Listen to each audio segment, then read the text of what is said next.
এই মামুন, এই এই একটু আস্তে হাঁট রে। এই আমরা একটু এসে নি, আমাদের জন্য একটু দাঁড়া। ও তোমরা শালা বড় হারামি, তোমাদের জন্য আজকে এই গ্রামটা ছেড়ে চলে যাওয়া লাগছে। ঠ্যাঙে যদি জোর থাকে আমাকে ফাঁস ধরো। বললাম যে বাড়িতে মুড়ি রয়েছে, কয়টা সাথে করে নিয়ে আসি। রাস্তায় খাতি খাতি যাবানে, আপনি সেই সময়টুকু আমার দিলেন না। ওরে আগে মঙ্গলপুরের সীমানাটা পার হই। এই অমঙ্গলপুর গ্রামের সীমানা পার করতে হবে। আমি তো ধরে হাঁটতে পারবো না, পারলে তুমি কান্দে না।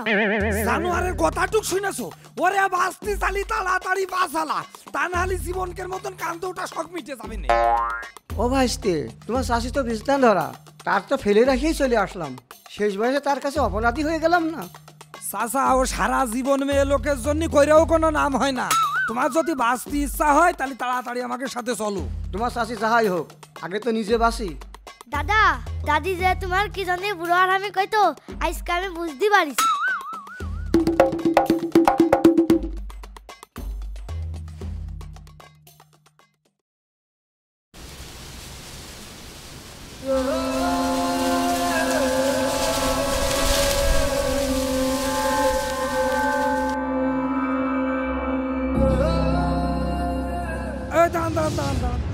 আপনি ভুল করে লাল দাগ পার হবেন না। আমি তো এই যে মঙ্গলপুরে যাচ্ছি, কিন্তু আপনারা এই দলবল বেঁধে টোল টুপলারি কোথায় যাচ্ছেন?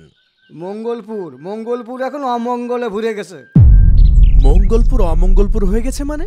হ্যাঁ হুজুর, এই গ্রামে কেউ ঠিক মতন থাকতেও পারছে না, আবার কেউ ঠিক মতন খেতেও পারছে না, আবার ঘুমাতেও পারছে না। তাই আমরা এই গ্রাম ছেড়ে চলে যাচ্ছি। এই ভাসতে, এই চুপ করো। এই আপনি বা কে? আপনি এখানে এত কথা বলছেন কেন? আপনি পথ ছাড়েন, আমাদের জাতি দেন।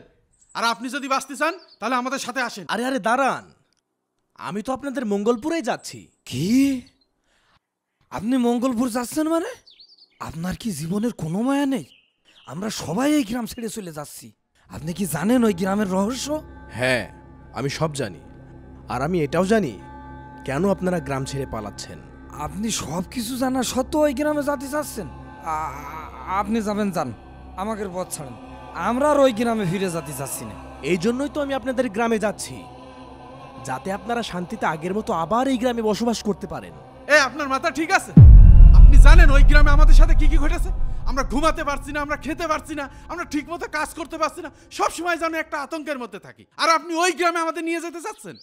একটা কথা শুনে রাখুন, এই পৃথিবীতে আল্লাহর কালাম, আল্লাহর হুকুম ছাড়া কোনো কিছুই হয় না। আপনারা বিশ্বাস করছেন না? এই তো নদীর ওপারের 2 গ্রাম পরে দুর্গানারায়ণপুর গ্রাম, সেখানে তো আপনাদের থেকে বেশি ভয়াবহ অবস্থা ছিল। আল্লাহর রহমতে এবং আমাদের প্রচেষ্টায় গ্রামটা এখন একদম শান্ত। দুর্গানারায়ণপুর গ্রাম এখন ইসলামপুর গ্রামে পরিণত হয়েছে। ভাইস্তে, হুজুরের কথায় ধার আছে। আমার বিশ্বাস হচ্ছে হুজুর সব কিছু ঠিক করে দিতে পারবে। আর তোমার চাষিটাও বাড়ি রয়েছে। ও আমি বুঝতে পারিছি, আমার বোঝা হয়ে গেছো। কি ভাইস্তে? তুমি চাষি চাষি করতে করতেই মরবা।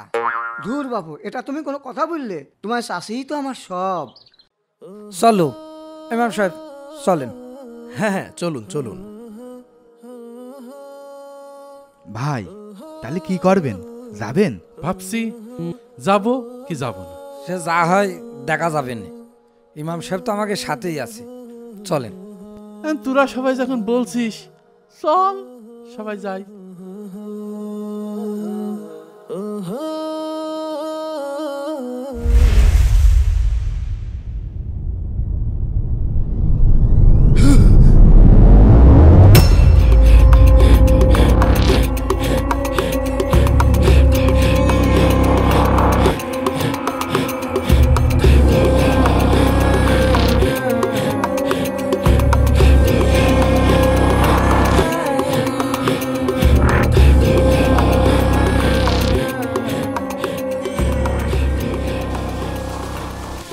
ভাই ভাই, এই ইমাম সাহেবের যে মূর্তি হয়ে গেছে, এখন আমরা কি করব? হ্যাঁ, আরে কি রে, সত্যি তো মূর্তি হয়ে গেছে। হায়দার, সাদিন, ওই এক কাজ কর, এই পুকুরেতে 1 বালতি পানি নিয়ে এসে ইমাম সাহেবের মাথায় ঢাল, দেখি কি হয়। এখন কি করবো রে? কি হলো? কি হলো, ভুলই করলাম নাকি রে এসে?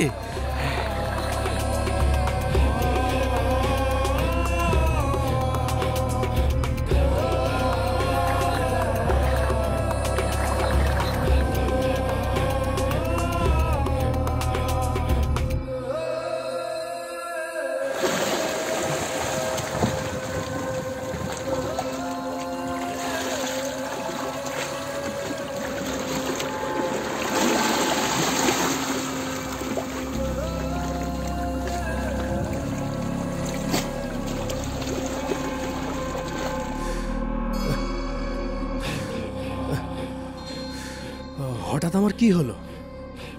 আমার হাত পা সব যেন অসাড় হয়ে গেল মনে হলো। আপনার তো আগেই কইলাম আপনি এই গ্রামে এসেন না। এই গ্রামে আসলে আপনার কিছু না কিছু একটা হবেই। এখন বোঝেন ঠেলা? শোনেন, আগুন নিয়ে খেলতে গেলে একটু আগুনের রাত সইতে হয়। চলেন, আর কিচ্ছু হবে না।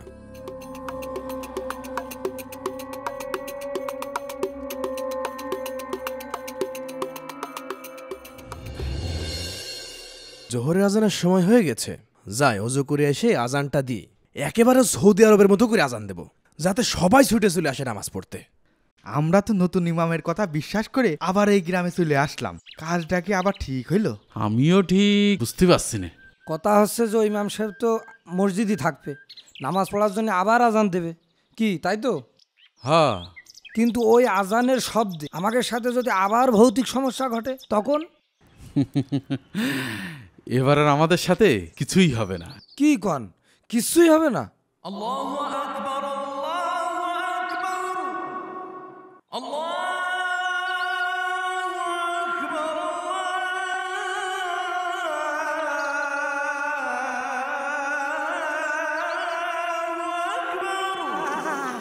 মাগো ওয়াল্লাহ, ও বাবা গো ভাই, ওরে কিটারে কোনে আছিস হায়দার?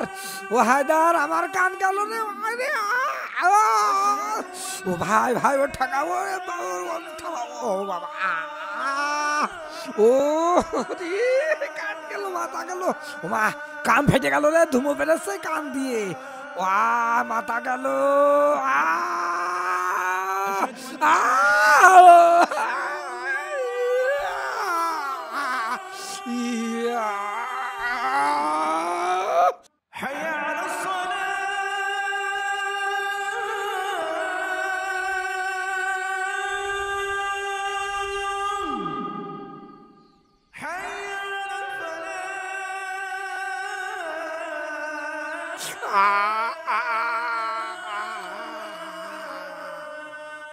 মাথা গেল।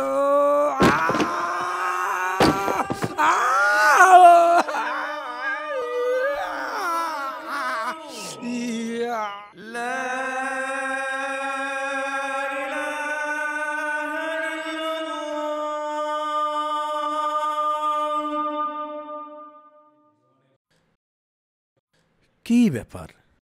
আজান দিলাম, তা একটা লোকও নামাজ পড়তে আসলো না। আমি যে একজন নতুন ইমাম, তা আমার দেখতেও তো কেউ আসলো না।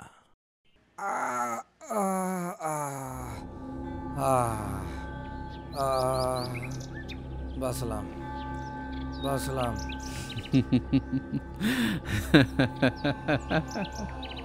এটা কি হলো ভাই?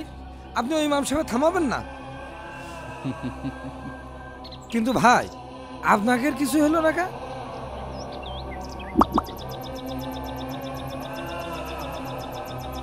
এটা কোনো কাজ ভাই? আপনারা আমার একটু বলবেন না? শোন, এখন থেকে আমাদেরকে চোখ কান খোলা রেখে চলতে হবে।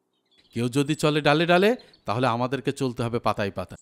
হ্যাঁ ভাই, এই জন্যই তো আপনার আমরা গুরু মানি। ও ভালো কথা। আব্দুল্লের আর কোনো খোঁজ পাইছিস নাকি? না ভাই, সেই দিনের ওই ঘটনার পরে ওরা দেখা যায়নি।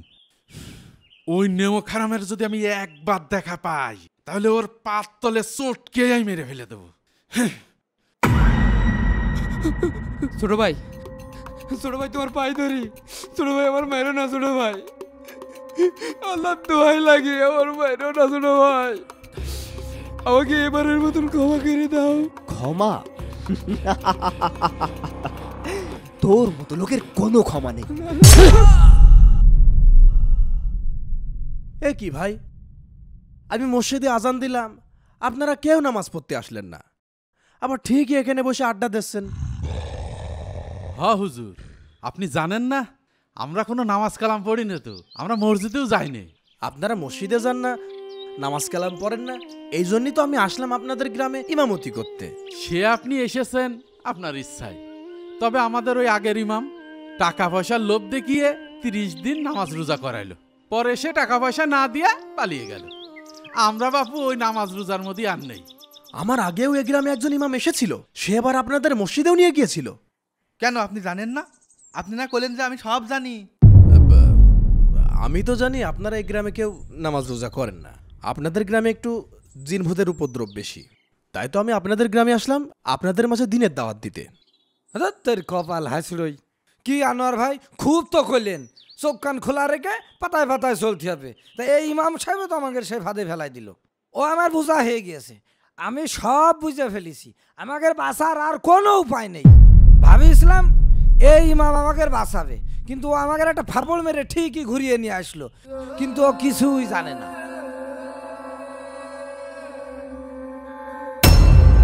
শোনেন ইমাম সাহেব, আপনাকে আমি 24 ঘন্টা টাইম দিলাম, আর এই 24 ঘন্টার ভিতরে যদি আপনি আমাদের ওই ইমামের খোঁজ না দিতে পারেন, আর তার সাথে যদি ওই আব্দুল কনে আছে তা খুঁজে না দেন, তাহলে আপনাকে আমি এই মসজিদের ভিতরে তালাবন্দি করে দিয়ে আমরা এই গ্রাম ছেড়ে চলে যাব।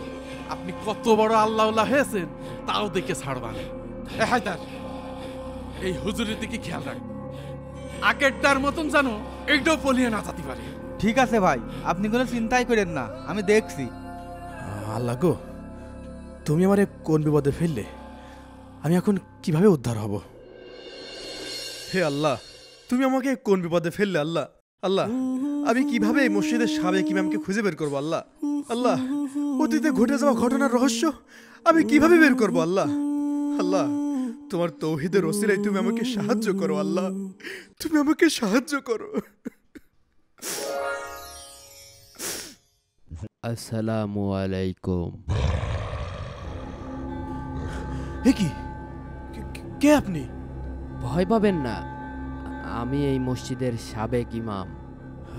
আপনি আপনি এতদিন কোথায় ছিলেন, আর আপনার সাথে কেমন ঘটেছিল? দয়া করে আমাকে বলুন, আমি খুব বিপদে আছি।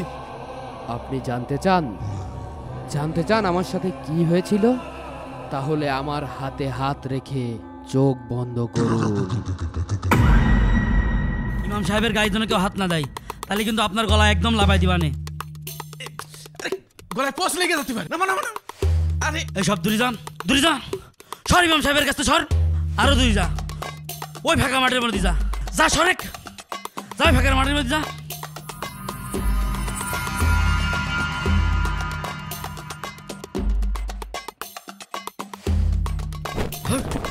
ইমাম সাহেব, হ্যাঁ বাঁচতে চাইলে আমার সাথে পালান।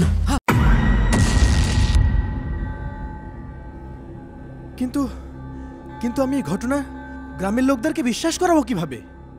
এই পাত্রে আল্লাহর 99টি নাম পড়ে ফু দিয়ে বলবেন, হে পাত্র, তুমি যা সত্য জানো তা আমাদের সবাইকে দেখাও। তাহলেই আপনি গ্রামবাসীকে দেখাতে পারবেন।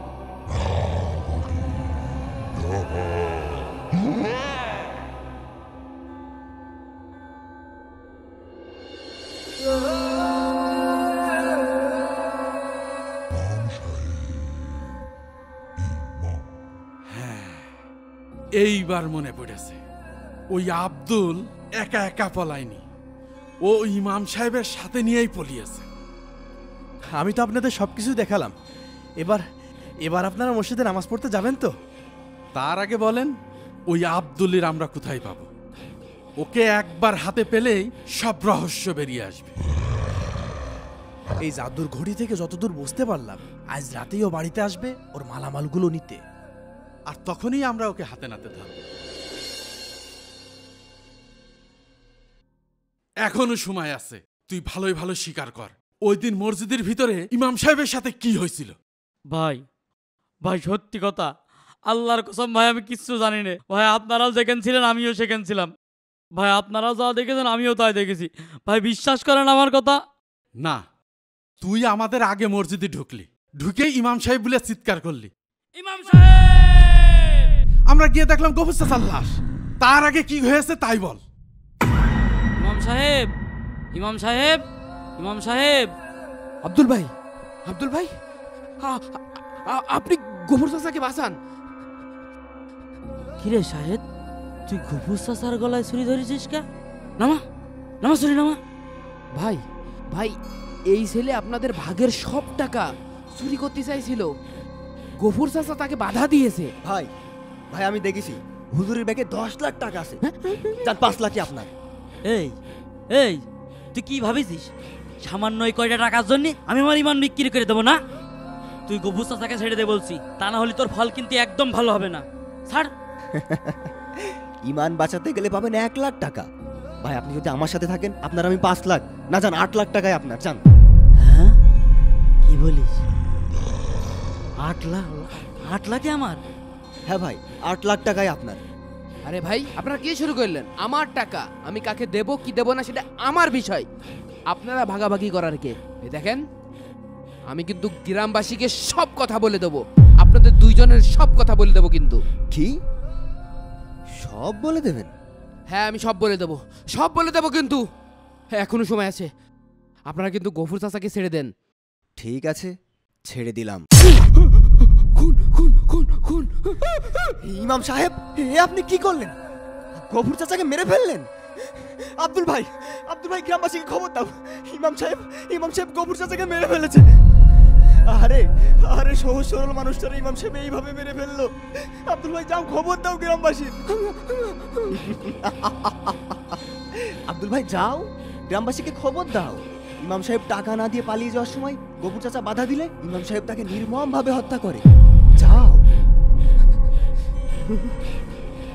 এই ছেলে তুমি সব কি উল্টোপাল্টা কথা বলছো? এখনো তো কিছুই বলিনি, এখন তো গ্রামবাসীকে বলবো। আর এই গ্রামবাসী সম্পর্কে আপনার তো ধারণা আছে, এই গ্রামবাসী কত হিংস্র। কেউ আপনার কথা বিশ্বাস করবে না, সবাই আমাদের কথাই বিশ্বাস করবে। তখন আপনার টাকাও যাবে আর আপনার জীবন তো যাবেই।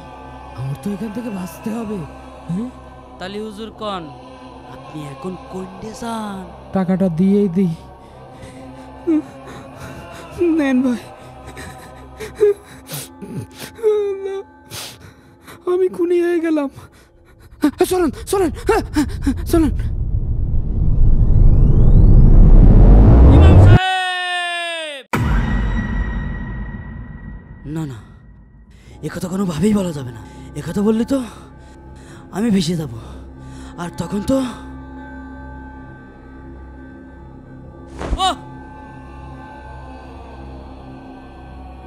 ও ভাই। কিরে বল, চুপ করে আসিস কেন বল? ভাই বিশ্বাস করেন, ভাই বিশ্বাস করেন, আমি কিচ্ছু জানি না। আমি তো আপনাদের মতোই ভূতির ভয়তে বলাচ্ছিলাম। তুই এইভাবে স্বীকার করবি না। এ হায়দার লাঠিটা নিয়ে আয় তো।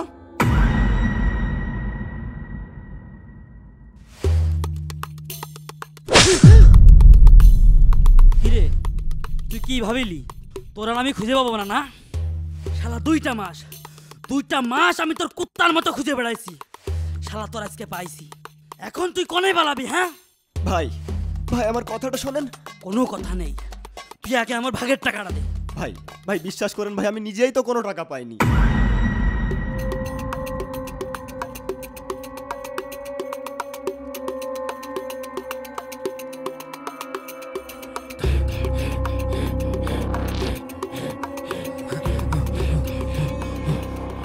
আল্লাহ আল্লাহ কি হবে না আল্লাহ।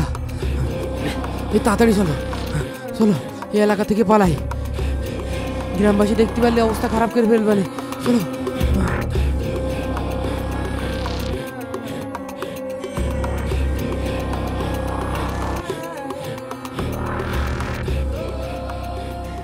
কি ব্যাগের ভিতর তো টাকা পয়সা কিছুই নেই। ইমাম সাহেব টাকাগুলো কোথায়? টাকাগুলো তো আমি আনিনি। কি টাকাগুলো আনেননি মানে? টাকাগুলো তো আমি মসজিদের দান বাক্সে রেখে আসছি।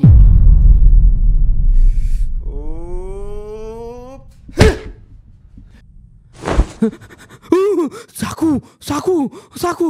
না না ভাই, না ভাই, মেরো না আমার। আল্লাহ আল্লাহ আল্লাহ!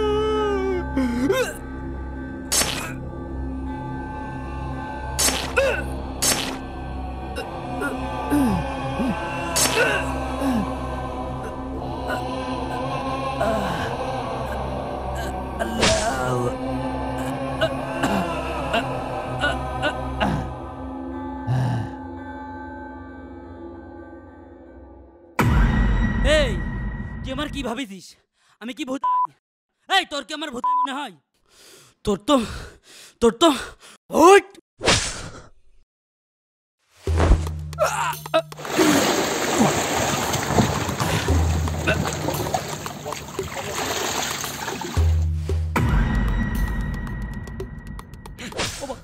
ও ভাই ভাই আল্লাহর কসম ভাই কিচ্ছু জানি না ও ভাই ও ভাই রে ও ভাই পারবেন না বললা ও ভাই ও ভাই ও এই শিকার এখনো সময় আছে শিকার কর বল কি হয়েছে বল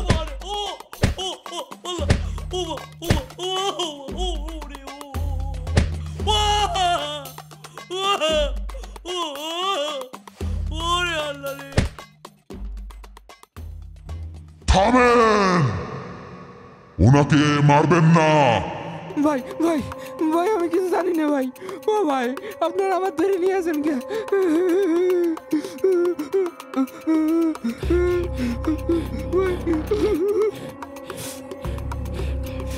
কি ব্যাপার এনারা এখানে? কি এই লোকটা তো দেখছি আমার মতন দেখতে। হ্যাঁ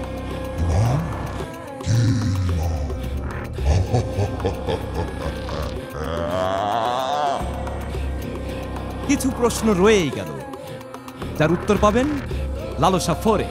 তাই কমেন্ট করুন লালসা পার্ট 4 চাই।